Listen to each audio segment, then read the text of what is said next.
O reino da divina vontade em meio às criaturas. Livro do céu. A chamada das criaturas à ordem, ao seu posto e à finalidade para a qual foram criadas por Deus. Por Luísa Picarreta. Volume 5. Capítulo 24. 24 de outubro de 1903. Imagem da Igreja. Havendo dito ao confessor meus temores de que não fosse vontade de Deus meu estado, e que ao menos como prova gostaria de tratar de esforçar-me em sair, e ver se o conseguia ou não, e o confessor, sem por sua acostumada dificuldade, disse: está bem, amanhã provará. Então eu fiquei como se tivesse sido libertada de um peso enorme. Agora, tendo ouvido a Santa Missa e recebido a comunhão, assim que vi o meu adorável Jesus dentro de mim, que me olhava fixamente, com as mãos juntas, em ato de pedir piedade e ajuda. E nesse momento me encontrei fora de mim mesma, dentro de uma estadia onde estava uma mulher majestosa e venerável, mas gravemente doente, dentro de um leito com a cabeceira tão alta que quase tocava o teto. E eu era obrigada a estar acima desta cabeceira, nos braços de um sacerdote para tê-la firme, e olhar a pobre doente. Então eu, enquanto estava nesta posição, via uns poucos religiosos que rodeavam-a e davam cuidados à paciente. E com profunda amargura diziam entre eles: está mal, não se necessita outra coisa que uma pequena sacudida. E eu pensava em ter firme a cabeceira do leito por temor de que, movendo-se, o leito pudesse morrer. Mas vendo que a coisa ia para longo e quase me aborrecendo do mesmo lazer, dizia àquele que me tinha, por caridade me abaixa, não está fazendo nenhum bem, nem dando nenhuma ajuda, em que aproveito o estar-me assim inútil? Se abaixou, ao menos posso servi-la, ajudá-la. E aquele não ouviu que mesmo com uma pequena sacudida pode piorar e acontecer-lhe coisa tristíssima? Assim, se você descer, não havendo quem mantenha firme o leito, pode inclusive morrer. E eu: mas pode ser possível que fazendo só isto lhe possa vir este bem? Eu não acredito, por piedade abaixo-me. Então, depois de ter repetido várias vezes estas palavras, baixou-me ao chão, e eu sozinha, sem que nenhum me detivesse, me aproximei da doente, e com surpresa e dor via que o leito se movia. A estes movimentos punha-se o rosto lívido, tremia, aparecia o estertor da agonia. Aqueles poucos religiosos choravam e diziam: não há mais tempo, já está nos momentos extremos. Depois entravam pessoas inimigas, soldados, capitães para bater na doente. E aquela mulher moribunda levantou-se com intrepidez e majestade para ser ferida e golpeada. Ao ver isto, tremia como uma cana e dizia entre mim: eu fui a causa, eu dei o empurrão para que acontecesse tanto mal. E compreendia que aquela mulher representava a igreja doente aos seus membros, com tantos outros significados que me parece inútil explicar, porque se compreende lendo o que escrevi. Então eu encontrei em mim mesmo, e Jesus em meu interior me disse: se te suspender para sempre, os inimigos começarão a fazer derramar sangue à minha igreja. E eu: Senhor, não é que não queira estar. O céu me aguarde que eu me afaste de sua vontade, mesmo por um abrir e fechar de olhos. Só que se quiser, estarei, se não quiser, me tirarei. E ele: minha filha, mal o confessor te libertou, isto é, quando te disse, está bem, amanhã tentamos. O nó de vítima soltou-se, porque só o adorno da obediência é o que constitui a vítima, e jamais a aceitaria por tal sem este adorno, ainda que a custo, se fosse necessário, de fazer um milagre de minha onipotência para dar luz a quem dirige, para fazer dar esta obediência. Eu sofri voluntariamente, mas quem me constituiu vítima foi a obediência ao meu Pai amado, que quis adornar minhas obras, desde a maior até a menor, com adorno honorífico da obediência. Mais tarde, encontrando-me em mim mesma, sentia temor de tratar de sair, mas depois me arranjava dizendo: devia pensar quem me deu a obediência, e além disso, se o Senhor o quiser, eu estou disposta. Capítulo 25 de outubro de 1903. A alma em graça apaixona a Deus. Chegando a hora do meu habitual estado, pensava entre mim que se o Senhor não viesse, deveria tentar me esforçar ao menos para ver se o conseguia. Então primeiro resultava, mas depois veio meu adorável Jesus e me fazia ver que quando eu pensava em estar-me, ele se aproximava e me acorrentava-se, de modo que eu não podia. Mas quando pensava em me tirar, ele me afastava e me deixava livre, de modo que podia fazê-lo. Assim não me sabia decidir e dizia entre mim: como gostaria de ver o confessor para lhe perguntar o que devo fazer. Então, pouco depois, vi o confessor junto com Jesus, com o nosso Senhor Jesus, e rápido disse: diga-me, devo estar sim ou não? E enquanto dizia isto, via no interior do confessor que tinha retirado a obediência que me tinha dado no dia anterior. Então decidi a estar, pensando entre mim que se fosse verdade que tinha retirado a obediência, estava bem. Mas se era minha fantasia, que isto via, enquanto podia ser falso, quando o confessor viesse, então pensaria, podendo provar outro dia. E assim me tranquilizei. Depois, continuando a fazer-se ver, o bendito Jesus disse-me: minha filha, a beleza da alma em graça é tanta, de apaixonar o mesmo Deus. Os anjos e os santos ficam assombrados ao ver este prodigioso portento, de uma alma ainda terrena possuída pela graça, ante a fragrância do aroma celestial. Lhe corre em torno, e com grande prazer encontram nela aquele mesmo Jesus que os beatifica no céu. De modo que, para eles, é indiferente tanto estar acima no céu, como aqui abaixo junto a esta alma. Mas quem mantém e conserva este portento, dando continuamente novas tintas de beleza à alma que vive em minha vontade?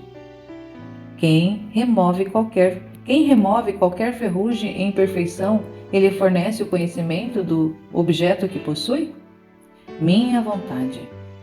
Quem consolida, estabelece e a faz ficar confirmada na graça? Minha vontade. O viver em meu querer é todo o ponto da santidade e dá contínuo crescimento de graça.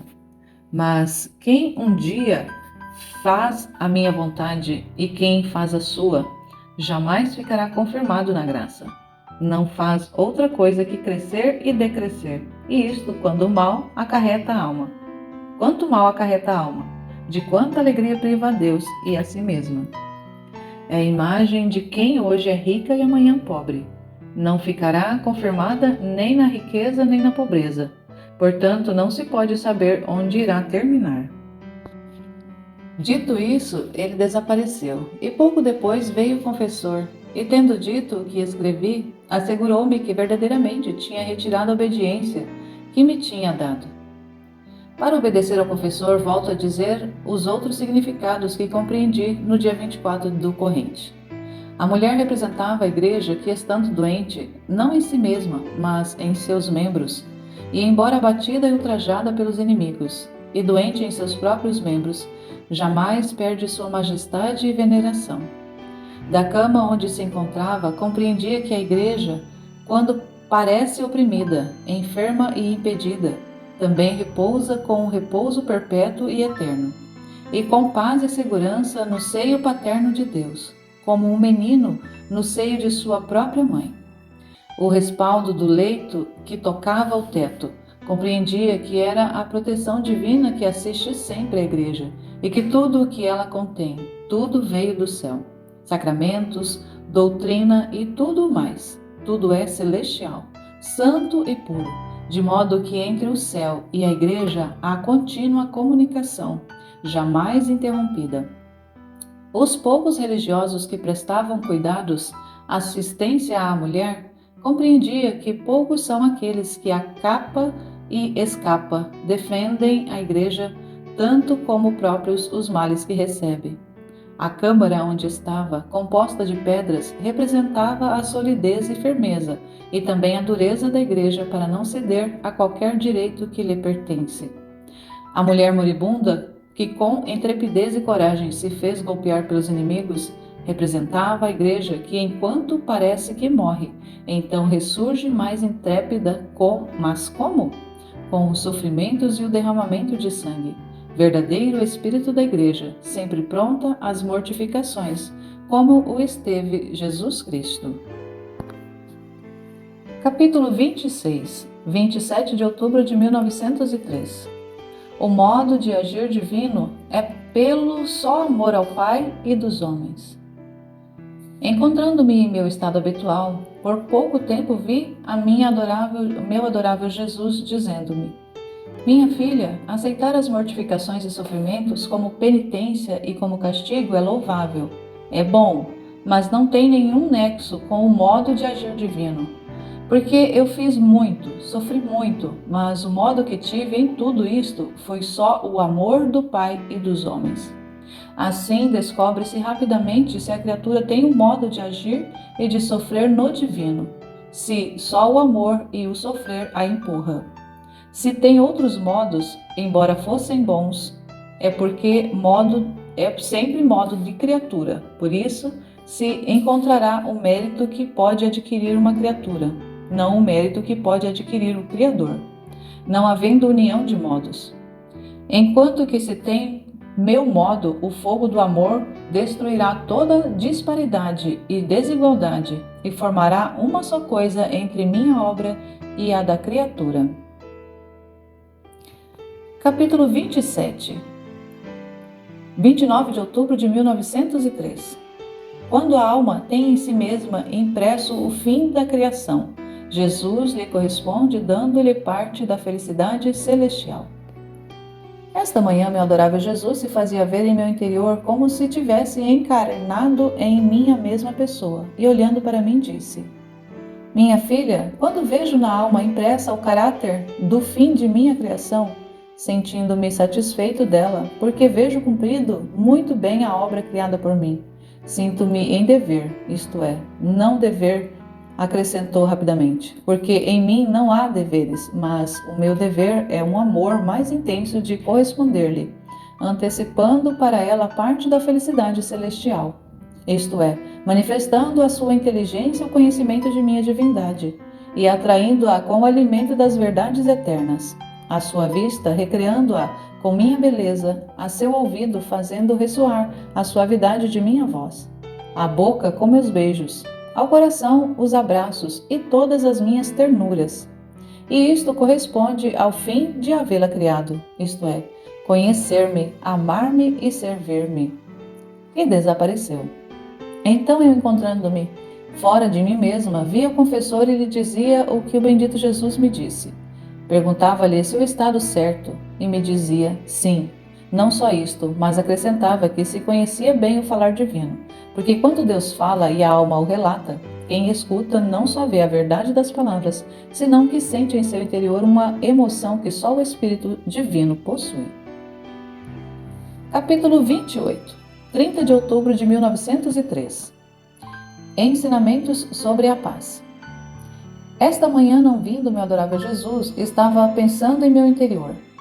Quem sabe se era verdade que era nosso Senhor que vinha, ou melhor, o inimigo, para me enganar, como Jesus Cristo devia me deixar tão feiamente sem nenhuma piedade?